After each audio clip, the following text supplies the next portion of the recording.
యోహాను వ్రాసిన ప్రకటన గ్రంథము 1వ అధ్యాయము. యేసుక్రీస్తు తన దాసులకు కనపరచుటకు దేవుడాయనకు అనుగ్రహించిన ప్రత్యక్షత. ఈ సంగతులు త్వరలో సంభవింపునై ఉన్నవి. ఆయన తన దూత ద్వారా వర్తమానము పంపి తన దాసుడైన యోహానుకు వాటిని సూచించెను. అతడు దేవుని వాక్యమును గూర్చియు యేసుక్రీస్తు సాక్ష్యమును గూర్చియు తాను చూచినంత మట్టుకు సాక్ష్యమిచ్చెను. సమయము సమీపించినది గనుక ఈ ప్రవచన వాక్యములు చదువువాడును వాటిని విని ఇందులో వ్రాయబడిన సంగతులను గైకొను వారును ధన్యులు. యోహాను ఆసియాలో ఉన్న 7 సంఘములకు శుభమని చెప్పి వ్రాయినది, వర్తమాన భూత భవిష్యత్ కాలములలో ఉన్నవాని నుండి ఆయన సింహాసనము ఎదుట 7 ఆత్మల నుండి నమ్మకమైన సాక్షియు, మృతులలో నుండి ఆది సంభూతుడిగా లేచినవాడును, భూపతులకు అధిపతి అయిన యేసుక్రీస్తు నుండి కృపా సమాధానములు మీకు కలుగునుగాక. మనలను ప్రేమించుచు తన రక్తము వలన మన పాపముల నుండి మనలను విడిపించిన వానికి మహిమయు ప్రభావమును యుగయుగములు కలుగునుగాక. ఆమేన్. ఆయన మనలను తన తండ్రియగు దేవునికి ఒక రాజ్యముగాను యాజకులనుగాను చేసెను. ఇదిగో ఆయన మేఘారూఢై వచ్చుచున్నాడు. ప్రతి నేత్రము ఆయనను చూచును. ఆయనను పొడిచిన వారును చూచెదరు. భూజనులందరూ ఆయనను చూచి రొమ్ము కొట్టుకొందురు. అవును, ఆమేన్. అల్ఫయు ఒమేగయు నేనే, వర్తమాన భూత భవిష్యత్ కాలములలో ఉండువాడును నేనే అని సర్వాధికారియు దేవుడునగు ప్రభు సెలవిచ్చుచున్నాడు. మీ సహోదరుడును యేసును బట్టి కలుగు శ్రమలలోను రాజ్యములోను సహనములోను పాలివాడునైన యోహానను నేను దేవుని వాక్యము నిమిత్తమును యేసును గూర్చిన సాక్ష్యము నిమిత్తమును పద్మాసు ద్వీపమున పరవాసినైతిని. ప్రభు దినమందు ఆత్మవశుడనై ఉండగా బోరధ్వని వంటి గొప్ప స్వరము నీవు చూచుచున్నది పుస్తకములో వ్రాసి ఎఫెసు, స్మరణ, పెర్గము, తుయితైరా, సార్దీస్, ఫిలదెల్ఫియా, లవోదికయ అను 7 సంఘములకు పంపుమని చెప్పుట నా వెనుక వింటిని. ఇది వినగా నాతో మాట్లాడుచున్న స్వరమేమిటో అని చూడ తిరగగా 7 సువర్ణ దీప స్తంభములను, ఆ దీప స్తంభముల మధ్య మనుష్య కుమారుని పోలిన ఒకరిని చూచితిని. ఆయన తన పాదముల మట్టుకు దిగుచున్న వస్త్రము ధరించుకొని రొమ్మునకు బంగారు దట్టి కట్టుకొని ఉండెను. ఆయన తలయు వెంట్రుకలను తెల్లని ఉన్నిని పోలినవై హిమమంత ధవళముగా ఉండెను. ఆయన నేత్రములు అగ్ని జ్వాల వలె ఉండెను. ఆయన పాదములు కొలిమిలో పుటము వేయబడి మెరయుచున్న అపరంజితో సమానమై ఉండెను. ఆయన కంఠస్వరము విస్తార జల ప్రవాహముల ధ్వని వలె ఉండెను. ఆయన తన కుడి చేత 7 నక్షత్రములు పట్టుకొని ఉండెను. ఆయన నోటి నుండి 2 అంచులు గల వాడి అయిన ఖడ్గం ఒకటి బయలు వెడలుచుండెను. ఆయన ముఖము మహా తేజస్సుతో ప్రకాశించుచున్న సూర్యుని వలె ఉండెను. నేను ఆయనను చూడగానే చచ్చిన వాని వలె ఆయన పాదముల యొద్ద పడితిని. ఆయన తన కుడి చేతిని నా మీద ఉంచి నాతో ఇట్లనెను, భయపడకుము, నేను మొదటివాడను కడపటివాడను జీవించువాడను మృతుడనైతిని గాని ఇదిగో యుగయుగములు సజీవుడనై ఉన్నాను. మరియు మరణము యొక్కయు పాతాళలోకము యొక్కయు తాళపు చెవులు నా స్వాధీనములో ఉన్నవి. కాగా నీవు చూచిన వాటిని, ఉన్న వాటిని, వీటి వెంట కలుగబో వాటిని, అనగా నా కుడి చేతిలో నీవు చూచిన 7 నక్షత్రములను గూర్చిన మర్మమును, ఆ 7 సువర్ణ దీప స్తంభముల సంగతియు వ్రాయము. ఆ 7 నక్షత్రములు 7 సంఘములకు దూతలు, ఆ 7 దీప స్తంభములు 7 సంఘములు. ప్రకటన గ్రంథము 2వ అధ్యాయము. ఎఫెసులో ఉన్న సంఘపు దూతకు ఇలాగు వ్రాయము. 7 నక్షత్రములు తన కుడి చేత పట్టుకొని 7 దీపస్తంభముల మధ్య సంచరించువాడు చెప్పు సంగతులేవనగా, నీ క్రియలను, నీ కష్టమును, నీ సహనమును నేను ఎరుగుదును. నీవు దుష్టులను సహింపలేవనియు, అపోస్తులు కాకయే తాము అపోస్తులమని చెప్పుకొని వారిని పరీక్షించి వారు అబద్ధికులని నీవు కనుగొంటివనియు, నీవు సహనము కలిగి నా నామము నిమిత్తము భారము భరించి అలయలేదనియు నేను ఎరుగుదును. అయినను మొదట నీకుండిన ప్రేమను నీవు వదిలితివని నేను నీ మీద తప్పు ఒకటి మోపవలసి ఉన్నది. నీవు ఏ స్థితిలో నుండి పడితివో అది జ్ఞాపకము చేసుకొని మారు మనస్సు పొంది ఆ మొదటి క్రియను చేయుము.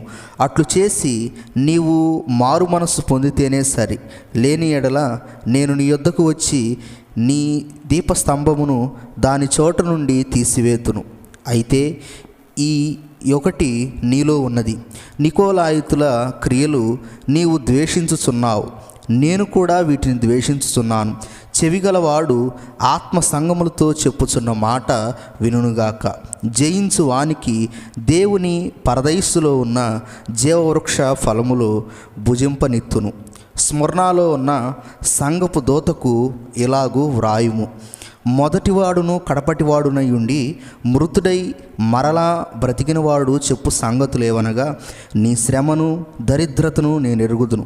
అయినను నీవు ధనవంతుడవే.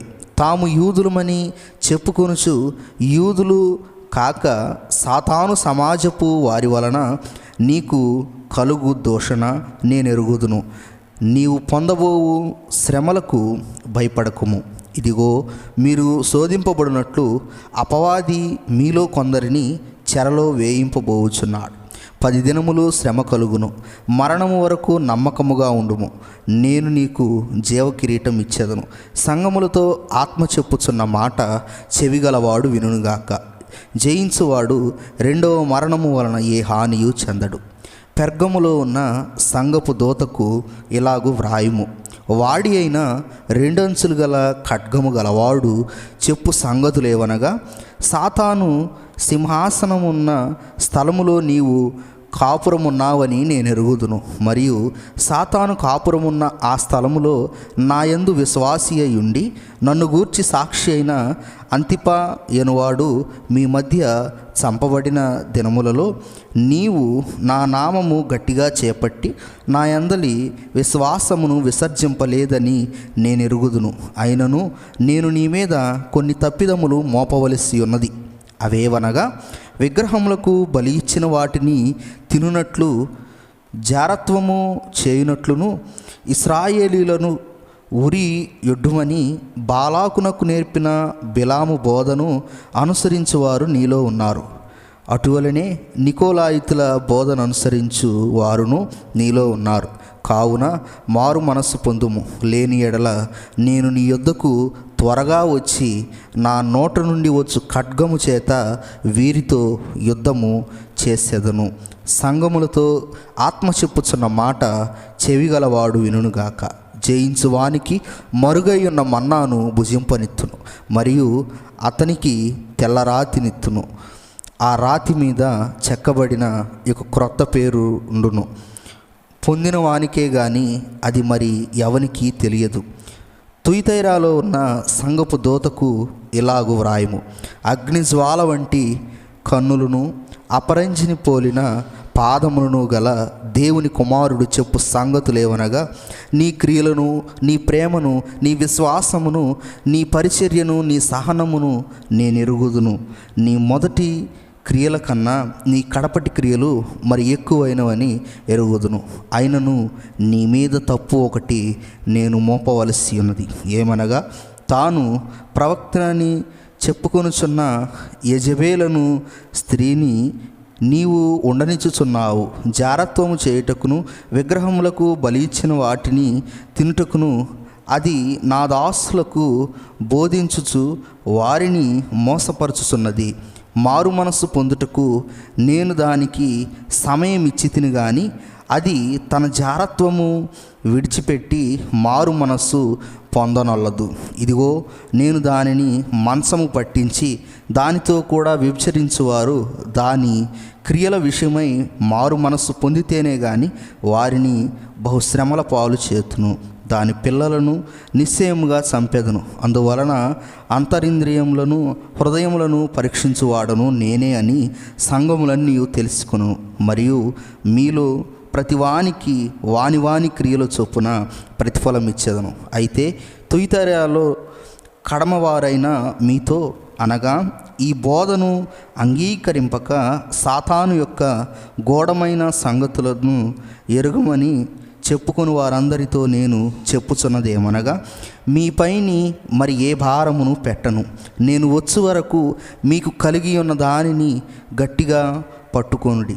నేను నా తండ్రి వలన అధికారము పొందినట్టు జయించుచు అంతం వరకు నా క్రియలు జాగ్రత్తగా చేయువానికి జనుల మీద అధికారం ఇచ్చేదను. అతడు ఇనుపదండముతో వారిని ఏలును. వారు కుమ్మరి వారి పాత్రల వలె పగలగొట్టబడుదురు. మరియు అతనికి వేకువ చుక్కనిచ్చేదను. సంఘములతో ఆత్మ చెప్పుచున్న మాట చెవిగలవాడు వినుగాక. ప్రకటన గ్రంథము 3వ అధ్యాయము. సార్దీస్లో ఉన్న సంఘపు దూతకు ఇలాగు వ్రాయుము: 7 నక్షత్రములను దేవుని 7 ఆత్మలను గలవాడు చెప్పు సంగతులేవనగా, నీ క్రియలను నేను ఎరుగుదును. ఏమనగా, జీవించుచున్నావన్న పేరు మాత్రము ఉన్నది కానీ నీవు మృతుడవే. నీ క్రియలు నా దేవుని ఎదుట సంపూర్ణమైనవిగా నాకు కనబడలేదు గనుక జాగరూకుడవై చావనయున్న మిగిలిన వాటిని బలపరుచుము. నీవేలాగూ ఉపదేశము పొందితివో, ఎలాగూ వింటివో జ్ఞాపకము చేసుకొని దానిని గైకొనుచు మారు మనస్సు పొందుము. నీవు జాగరూకుడువై ఉండని ఎడల నేను దొంగవలే వచ్చేదను. ఏ గడియను నీ మీదికి వచ్చేదనో నీకు తెలియదు. అయితే తమ వస్త్రములను అపవిత్రపరచు కొనని కొందరు సార్దీస్లో నీ యొద్ద ఉన్నారు. వారు అర్హులు గనుక తెల్లని వస్త్రములు ధరించుకొని నాతో కూడా సంచరించెదరు. జయించువాడు అలాగున తెల్లని వస్త్రములు ధరించుకొనును. జీవగ్రంథములో నుండి అతని పేరు ఎంత మాత్రమును తుడుపు పెట్టక నా తండ్రి ఎదుటను ఆయన దూతల ఎదుటను అతని పేరు ఒప్పుకొందును. సంఘములతో ఆత్మ చెప్పుచున్న మాట చెవిగలవాడు వినుగాక. ఫిలదెల్ఫియాలో ఉన్న సంఘపు దూతకు ఇలాగు వ్రాయము: దావీదు తాళపు చెవి కలిగి ఎవడును వేయలేకుండా తీయువాడును, ఎవడును తీయలేకుండా వేయువాడునైనా సత్యస్వరూపియగు పరిశుద్ధుడు చెప్పు సంగతులేవనగా, నీ క్రియలను నేను ఎరుగుదును. నీకున్న శక్తి కొంచెమై ఉండినను నీవు నా వాక్యమును గైకొని నా నామము ఎరుగననలేదు. ఇదిగో తలుపు నీ ఎదుట తీసి ఉంచి ఉన్నాను, దానిని ఎవడును వేయనేరడు. యూదులు కాకయే తాము యూదులమని అబద్ధమాడు సాతాను సమాజపు వారిని రప్పించెదను. వారు వచ్చి నీ పాదముల ఎదుట పడి నమస్కారము చేసి, ఇదిగో నేను నిన్ను ప్రేమించితినని తెలుసుకున్నట్లు చేసేదను. నీవు నా ఓర్పు విషయమై వాక్యమును గైకొంటివి గనుక భూనివాసులను శోధించుటకు లోకమంతటి మీదకు రాబోవు శోధన కాలములో నేనును నిన్ను కాపాడేదను. నేను త్వరగా వచ్చుచున్నాను. ఎవడును నీ కిరీటము నపహరింపకుండునట్లు నీకు కలిగిన దానిని గట్టిగా పట్టుకొనుము. జయించు వానిని నా దేవుని ఆలయంలో ఒక స్తంభముగా చేసేదను. అందులో నుండి వాడు ఇక మీదట ఎన్నటికీ వెలుపలికి పోడు. మరియు నా దేవుని పేరును పరలోకములో నా దేవుని యొద్ద నుండి దిగివచ్చుచున్న నూతనమైన యెరూషలేమును, నా దేవుని పట్టణపు పేరును, నా క్రొత్త పేరును వాని మీద వ్రాసెదను. సంఘములతో ఆత్మ చెప్పుచున్న మాట చెవిగలవాడు వినుగాక. లవోదికయలో ఉన్న సంఘపు దూతకు ఇలాగు వ్రాయుము: ఆమేన్ అనువాడును నమ్మకమైన సత్యసాక్షియు దేవుని సృష్టికి ఆదియు నైనవాడు చెప్పు సంగతులేవనగా, నీ క్రియలను నేను ఎరుగుదును. నీవు చల్లగానైనను వెచ్చగానైనను లేవు. నీవు చల్లగానైనను వెచ్చగానైనను ఉండిన మేలు. నీవు వెచ్చగానైనను చల్లగానైనను ఉండక నులివెచ్చగా ఉన్నావు గనుక నేను నిన్ను నా నోట నుండి ఉమ్మివేయను ఉద్దేశించుచున్నాను. నీవు దౌర్భాగ్యుడవు, దిక్కుమాలిన వాడవు, దరిద్రుడవు, గ్రుడ్డివాడవు, దిగంబరుడునై ఉన్నావని ఎరుగక నేను ధనవంతుడును, ధనవృద్ధి చేసుకుని ఉన్నాను, నాకేమియు కొదువ లేదని చెప్పుకొనుచున్నావు. నీవు ధనవృద్ధి చేసుకున్నట్లు అగ్నిలో పొటము వేయబడిన బంగారమును నీ దిశమల సిగ్గు కనబడకుండానట్లు ధరించుకొనుటకు తెల్లని వస్త్రములను, నీకు దృష్టి కలుగునట్లు నీ కనులకు కాటుకను నా యొద్ద కొనుమని నీకు బుద్ధి చెప్పుచున్నాను. నేను ప్రేమించు వారందరినీ గద్దించి శిక్షించుచున్నాను గనుక నీవు ఆసక్తి కలిగి మారు మనస్సు పొందుము. ఇదిగో నేను తలుపునొద్ద నిలుచుండి తట్టుచున్నాను. ఎవడైనను నా స్వరము విని తలుపు తీసిన ఎడల నేను అతని యొద్దకు వచ్చి అతనితో నేనును, నాతో కూడా అతడును భోజనము చేయుదుము. నేను జయించి నా తండ్రితో కూడా ఆయన సింహాసనమునందు కూర్చుండి ఉన్న ప్రకారము జయించు వానిని నాతో కూడా నా సింహాసనమందు కూర్చుండనిచ్చేదను. సంఘములతో ఆత్మ చెప్పుచున్న మాట చెవిగలవాడు వినుగాక.